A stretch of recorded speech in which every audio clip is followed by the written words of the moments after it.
dans chaque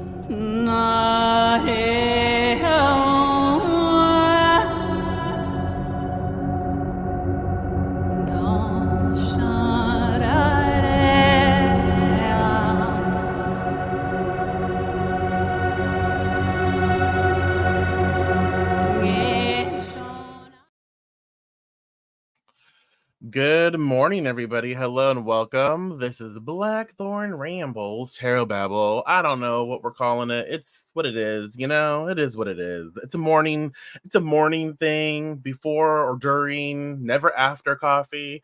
It's always like during or before. I hope everyone is doing well. We are recording this on May 20th, 2024, 9:54 a.m. here in Northern California. So yeah, yep. I hope y'all are doing good. It's been an eventful weekend, I suppose. Lots of weird energy going on. It's a lot of weird stuff. Mm-hmm. Sorry, I'm sipping my coffee. So let us just dive in. I did my thing. We shuffled. We did our thing. Um, and what needs to be discussed today? What conversations do we need to have today? Well, the nine of wands pops up for us. Okay, so like normal, always feel free to share your thoughts, share your perceptions, so we can have a conversation. You are most welcome to do that. If you kind of just take a look at the card itself, if you take a look at the card, you can kind of see there's nine wands at various sort of stages. Well, there's like not nine, but there's wands, like eight wands, behind the individual at various stages. Some are full upright, some are kind of leaning, slanted, but they're pretty much stable for the most part. And then you can see kind of like the body language within the individual. They're kind of like they're focused, they're determined, but they kind of have that look where I'm aware that something's about to happen. Like I'm prepared because again, you see the bandage on the head, and they're kind of like they're utilizing the wand in their hand to kind of keep them up, but at the same time you can look at their body language and you can kind of tell that they don't really need that wand to hold them up. They're using it as a sort of a tool to be used later on, just in case they need to defend themselves, right? They're prepared. And so I feel like that a lot with this card, and you can see they're looking back, they're looking to the left, like, oh, something that has already happened, like I can. And this is what reminds me of, like, oh, this is a pattern. I see a pattern forming, or I receive information from a pattern that we've experienced, so I'm pulling from the past. Maybe like I can recognize like something's coming up. I recognize behavior, I recognize a pattern from my past, or from what I've experienced, and now I can kind of like nip this before it gets into anything else. Like I've been through these experiences before, where I've battled it out, where I've had these issues, and now that I'm older or more experienced, or I've grown, I'm able to sort of pinpoint within these patterns like what may arise, right? Um and so, there's a defensive stance and determination sort of like look about this card.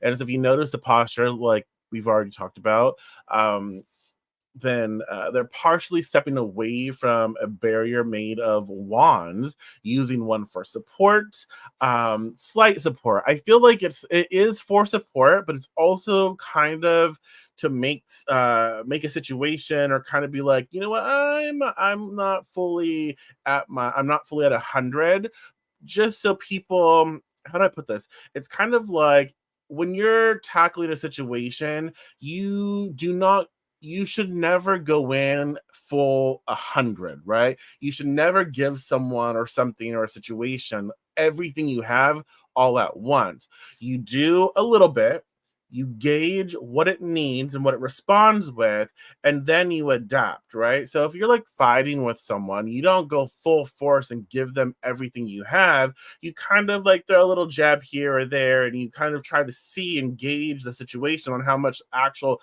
physical force or exertion you need to do. And so you're paying attention to your opponent, you're paying attention to the other situation to see, how it responds, and all of that. And so you're collecting data. And I feel that with this card and the way the body's positioned and the wand here. And so uh it does suggest, the body language does suggest not just recovery from like past challenges, but also like this readiness to confront new ones. So it's like, oh, I've learned, I've experienced, and I am recovering. But in this recovery, I am equipped to handle, that what comes up next, right? And so you can see with their firm stance and determined look, especially the gaze towards the left, symbolize a prepared mind and body, geared to face the unknown. So there's that sort of vibe about this card. Um, and so, some of the things that pop up when we talk about this aspect of the card, to recognize our own personal limits, to start by acknowledging our own limits, know when we are stretching ourselves too thin and need to set back. This awareness can prevent burnout and keep ourselves mentally and physically prepared for challenges. And so I think that's another cool thing that pops up. Is like, when the Nine of Wands pops up, we might be facing some sort of burnout, but we're not there yet. But we can kind of gauge, like, oh, I can see this coming on because of past associations, or past what's the term? Like past signs, like markers, right? Markers on our path. And so I can see that if I don't handle something, and if I don't handle it right now, uh it's going to get bad. Kind of like, for some, who have different signposts or significators of like our mental health, when we can see like, oh, it's going to get like really bad, because of we can determine certain markers. And so within those markers, when we recognize our personal limits, they're like, oh, okay, let me take a breather, let me take a step back, let me utilize the tools that I have available to sort of like minimize the impact of what's coming next. Does that make sense? So that's something that pops up with the Nine of Wands. Another thing that we talk about here is to set clear goals. With the Nine of Wands, to channel the determination seen in the Nine of Wands by setting specific, achievable goals. This helps us direct our energy productively, keeping us focused and motivated even during tough times. And so it's like, there are things we still have to accomplish. There are things that we still have to do. And so, yes, we might feel tired or worn out or maybe on the verge of burnout.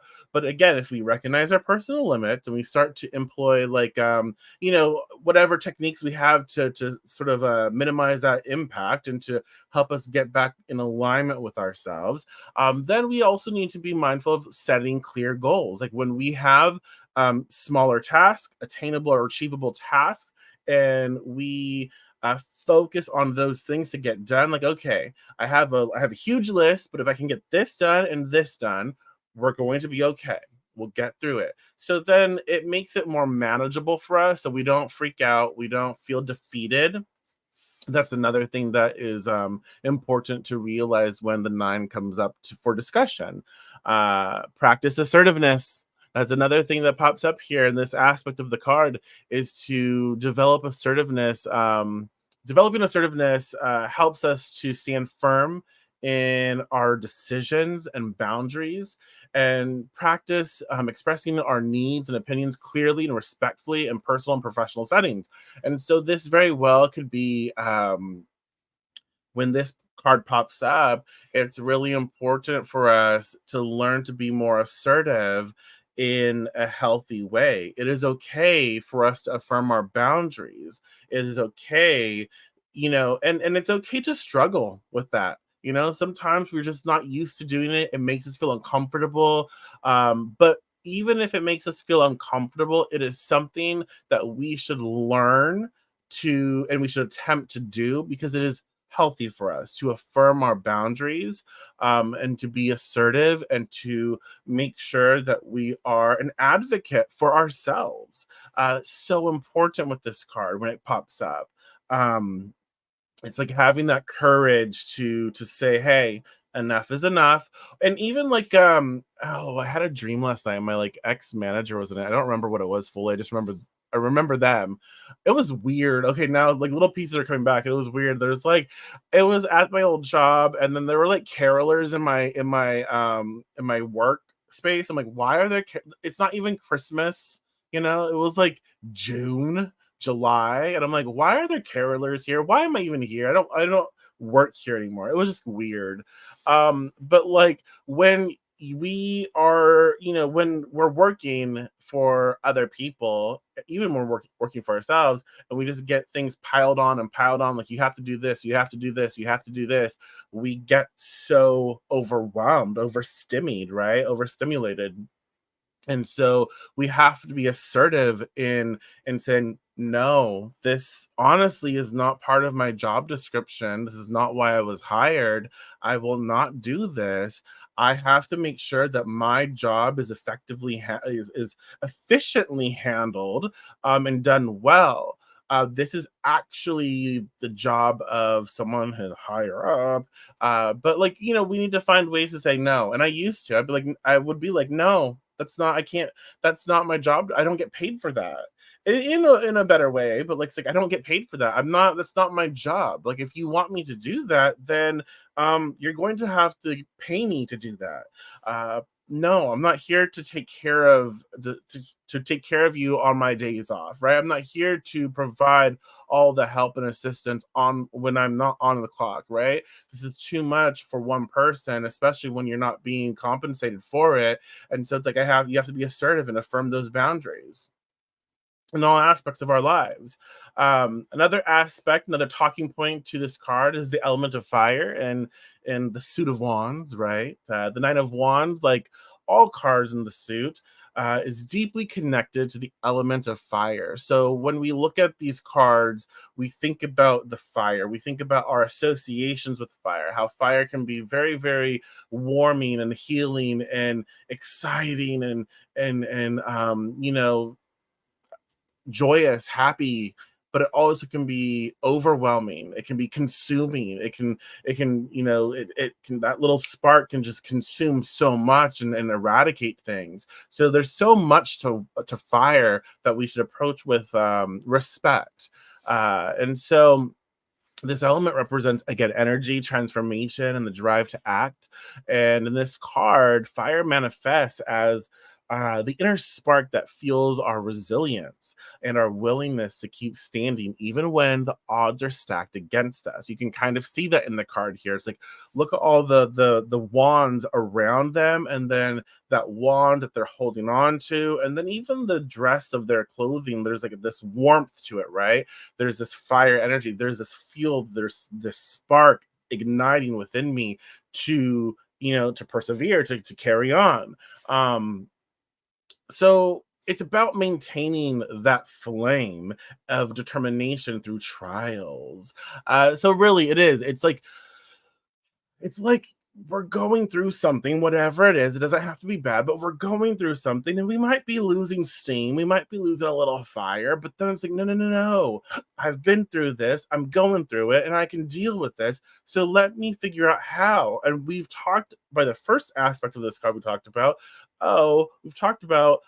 recognizing our personal limits, setting clear goals, practicing assertiveness, right? All of those things will help us kind of maintain that fire within us. And so when we recognize, like, oh, this is something that I can manage, this is something that I can do, I just have to start practicing more with. I have to start practicing more with fire, or utilizing that fire power, right? Fire energy in my life, so that I maintain it and I keep moving forward with it instead of burning out. Like using too much fire at once, boom, burn out. Not enough fire, it doesn't get like initiated. There's no motivation there. Does that make sense? And so when this does pop up, it's about, we can do daily motivation rituals, right? Something that we can practice is a daily motivation ritual. Incorporate a morning ritual that ignites our inner fire, and this could be a brief session of exercise, meditation, or reading something inspirational to set a productive or proactive tone for the day. And like this, I usually will wake up, I'll start my coffee, I'll get ready for this video, we'll do this video. Then after this video, I actually go and exercise. And so if you find something, and switch it up too, like if you find something that ignites your soul, has that fire, do that. Read, like, set you have a Pinterest board, or you can store like affirmations or quotes, or inspirational things to surround yourself with, images, that when you wake up in the morning, you can go through it, like look at it, write it down on post-it notes. I almost said posty notes, oh my god. But, like, surround yourself with bits of fire. When this card pops up, it's like, oh, let's get motivated. Let's do this, right? And so that's something that is important, to maybe have a daily motivation ritual, and various rituals that sort of like boost that motivation. Another thing you could do is maybe um recite the sort of Orphic hymn to the sun or to Mars, right? The sun has that vibrancy, Mars is fire. And so maybe consider utilizing that. And then another thing to sort of work with this aspect of the card would be to pursue passion projects. We've talked about that recently. Pursue passion projects. So, engage in activities or hobbies that fuel what you're passionate about, what excites you, what brings you joy, and what brings you happiness, things that like you're creative with, and you really have a good time with.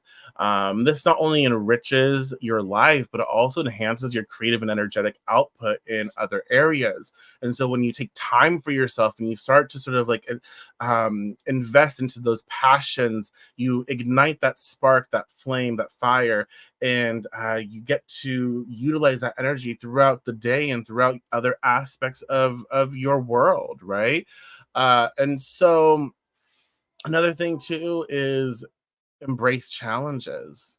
Embrace challenges. So use challenges as they arise as opportunities to grow and learn. So approach each new difficulty with the mindset that it is a chance to advance and strengthen your resolve, much like the enduring spirit of the wands in this specific card, right?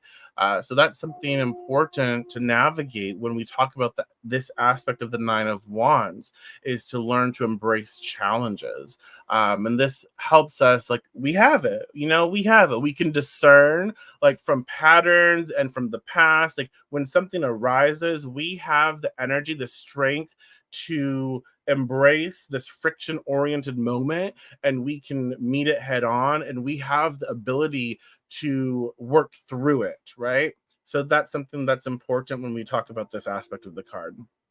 And the last and the final, talking point of the Nine of Wands today, at least, is the archetypal energy and personal boundaries. So this card also teaches us about the importance of personal boundaries. The Nine of Wands asks us to evaluate how we protect ourselves while remaining open to new experiences. It's a delicate balance between guarding against potential threats and not closing ourselves off to opportunities. Um, so, how can we apply this balance in our lives, ensuring we're prepared but not paranoid? That's another thing with this card. You can see, like, they've been through it. They're looking back. They're looking at the past. Like, ooh, in my past, you treated me like this, and this new and this new experience, and I'm gonna be. It's important not to channel paranoia. Uh, we have to be mindful. It's important not to get so caught up. It's like this healthy balance between caution energy, and proactive energy. And so, uh, you know, it takes time. It takes time to be able to affirm our personal boundaries. And sometimes, and I will say this, like sometimes we can overly affirm those personal boundaries. Like let's say we're new to it, right? And then we're kind of like coming out of a situation where it was just like, no, I'm not going to deal with this ever again. And so a new situation arises, and every little thing that this situation does, we kind of, it's like that, we flinch a little bit and affirm a boundary. And it's challenging because it's like with rightfully so, because we don't want to be treated or experience something that we've done in the past, but we also have to be a little more maybe graceful at times to discern, oh, this isn't actually what's going on. I'm healing and I'm recovering from something else. I actually didn't need to affirm that boundary. There was no reason for it, so sometimes that can lead to confusion with other people. But as long as we can recognize it, hey, we'll get through it. It's fine. It's, it will be fine. um and so that's where the balance of openness and caution comes through.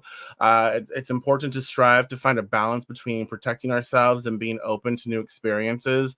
And this might mean taking calculated risks and trying new things in a controlled manner, allowing us to grow while still feeling safe. So, if we want to try new things, but we're also kind of apprehensive or nervous because of past experiences, I think it is important to protect ourselves. It's important to get, maybe, let's say we're going to a new, I don't know if you go to bars or something. I don't.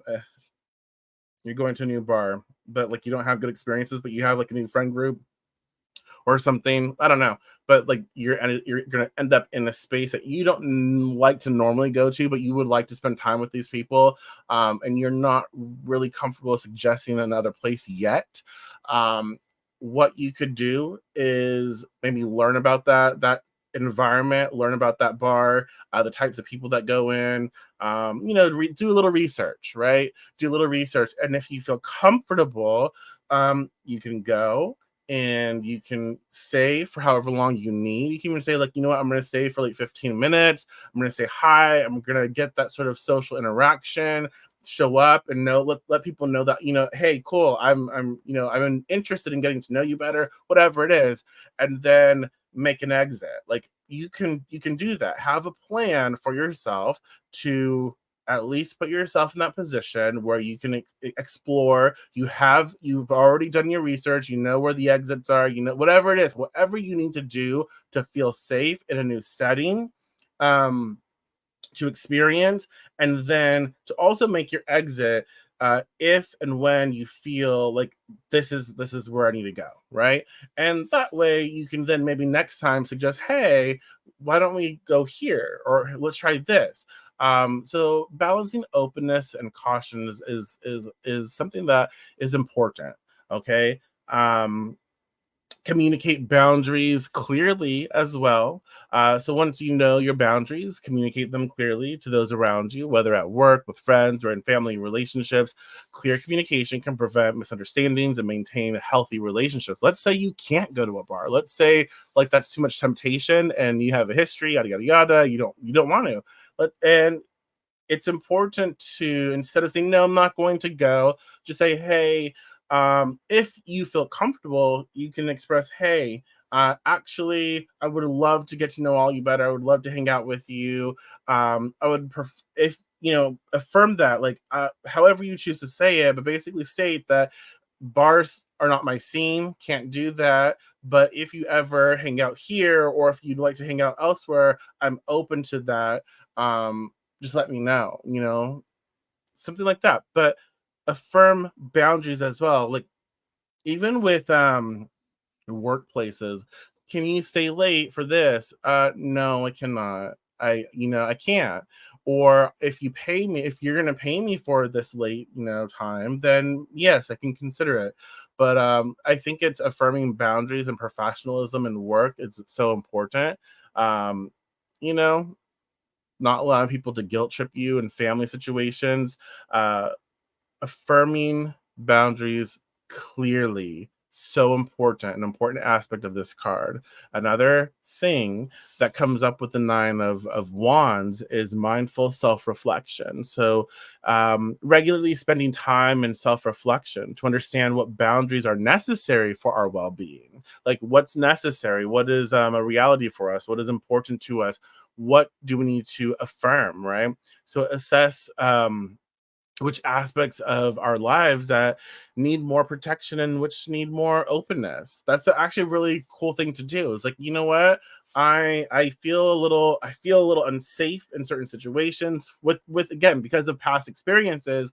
And so moving forward, I don't want to feel that way. I don't want to shut myself off from these experiences, but I know that I am uncomfortable and that's not anyone else's problem but my own, right? Like I recognize that, and so I have to figure out how to handle this. And so I have to figure out how to treat myself with a little extra care and protection if I do try new things that I want to do, but I'm also hesitant to do. Does that make sense? And so mindful self-reflection is like, okay, I can protect myself a little more in this situation, and that needs my care. I need to make sure that I have the tools available to me to work through and navigate when this happens or when I'm in a situation that comes up that needs that extra care and protection. And then, where am I too, like, overly guarded, overly protected, and I kind of want to be more open? Where do I need to be a little more open in my life, right? In my situation, in the sectors of my life. That's something also that pops up with the nine of wands that we need to address. So all in all, what do y'all think? What do you make of it? So how do you feel about the nine of wands? A lot of information, and that's just like, honestly, that's just a little bit of conversation. There's so much more to the cards, there's so much more. But when the nine of wands pops up, at least you have these sort of like conversational starter pieces where this is the type of information that it's associated with, this is the type of information that we can talk about, or the discussions that come up. Where do I need to be motivated? Maybe where do I need to be protected? Where do I need to be a little more cautious? And how do I balance that caution with openness and activity? Where do I need to be clear on my boundaries? So many things pop up with this card, right?